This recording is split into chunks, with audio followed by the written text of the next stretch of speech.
But I couldn't tie anything, you know.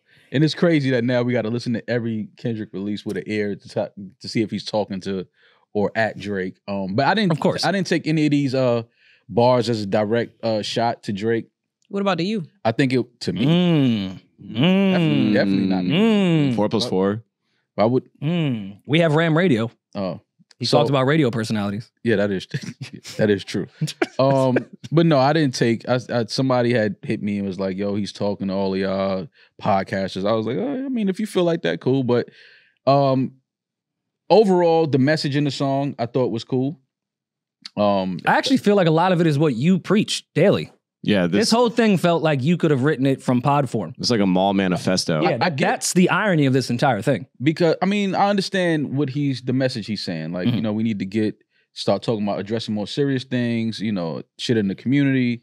We partying all the time. Like, you know, for what? Like, it's real issues going on. You know, drug addiction that's killing people in our community. You know, rest in peace, Rich Homie Quan recently passed from you know, drug use. And it's just, you know, it's the message is what I was, you know, I was happy to hear. Like, okay, like, you know, I'm not mad at him putting that in the ecosystem right now, especially coming off of the whole beef thing. It's kind of like, you know, we got other real shit going on that we need to address in our communities.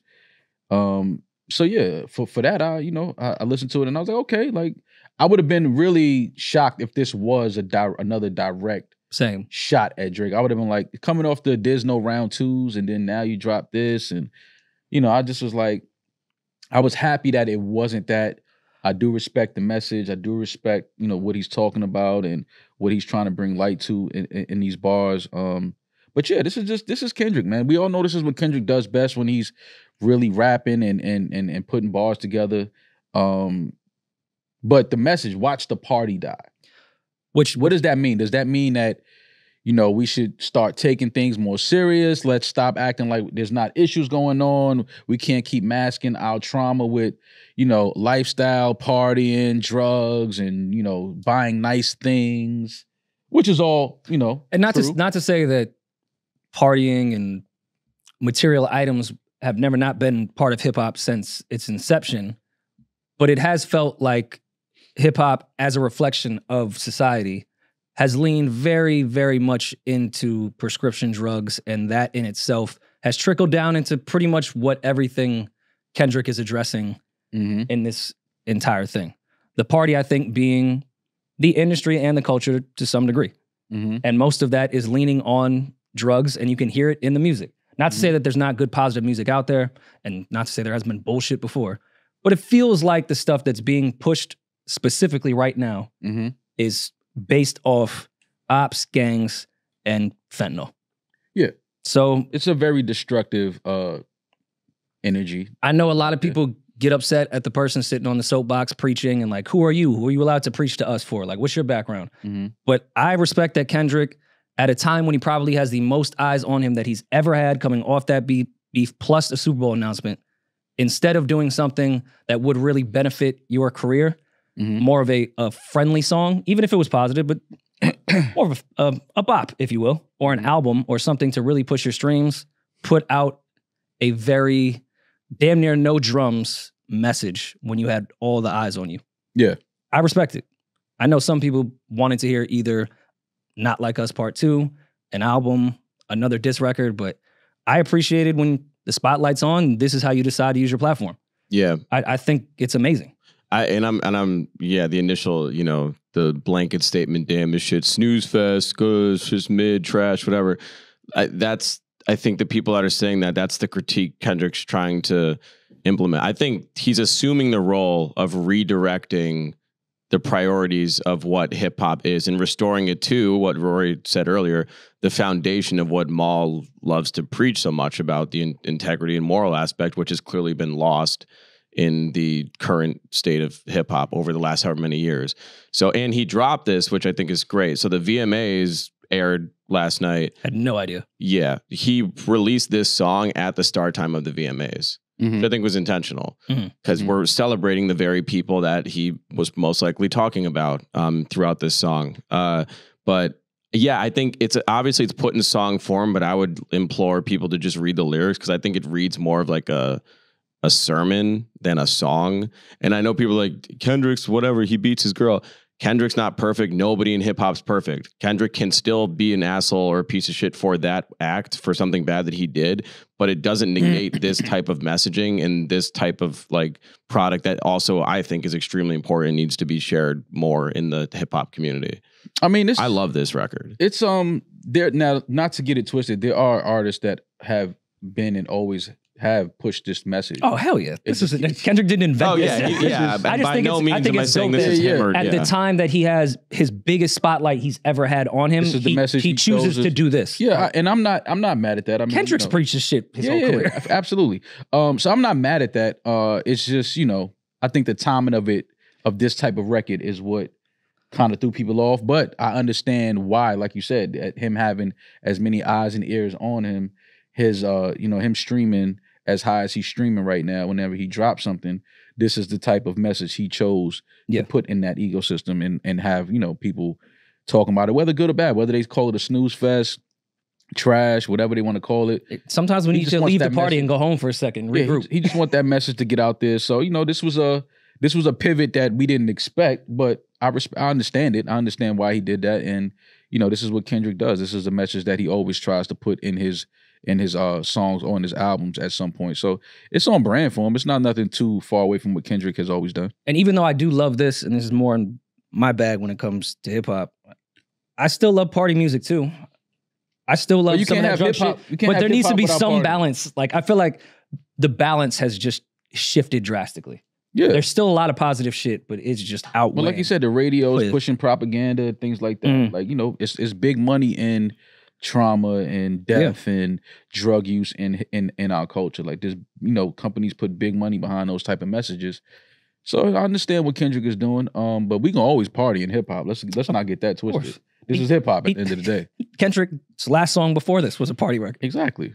One of the lyrics I wanted to point out that stuck with me, even on the first listen, I've since listened and read these so many times since, but this line, if you parade in gluttony without giving truth to the youth, the graveyard is company. Just tell us what casket you choose.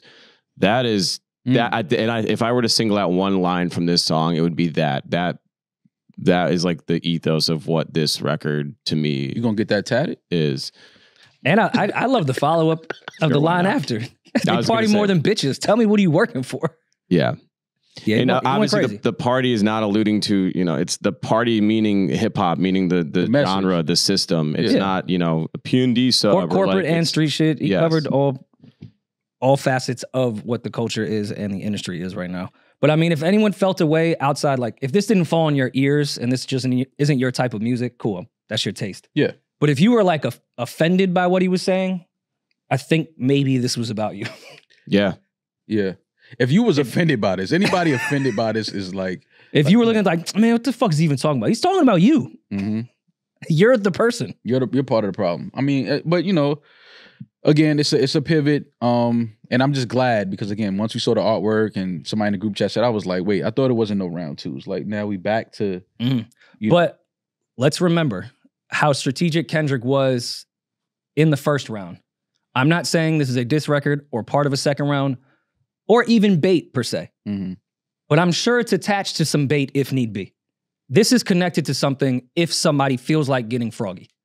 No, I mean, Kendrick is an MC. Like, he's going to always be prepared for that part of... I'm saying, this is a loosey now, but it could be tied in the event that somebody would want to drop something. No, I'm sure there'll be a continue on. Kendrick has shit waiting to go if need be, if he feels like it's necessary. Mm-hmm. I just think right now he's looking at it like, all right, cool. I got this, this amazing, momentum right now.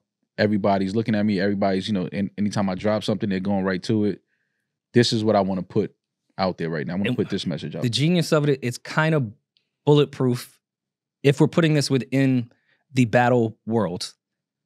If Drake even kind of alludes to this even existing, it looks like he took it personal. Like this was about him. Yeah. Mm-hmm. That's why this shit is bulletproof to me. Because Kendrick would be like, wait, I was not talking about you at all. Where do you see anything about you? Right. Yeah, I didn't. And if you do, then all right, man, what's up with you then? What's up? Yeah.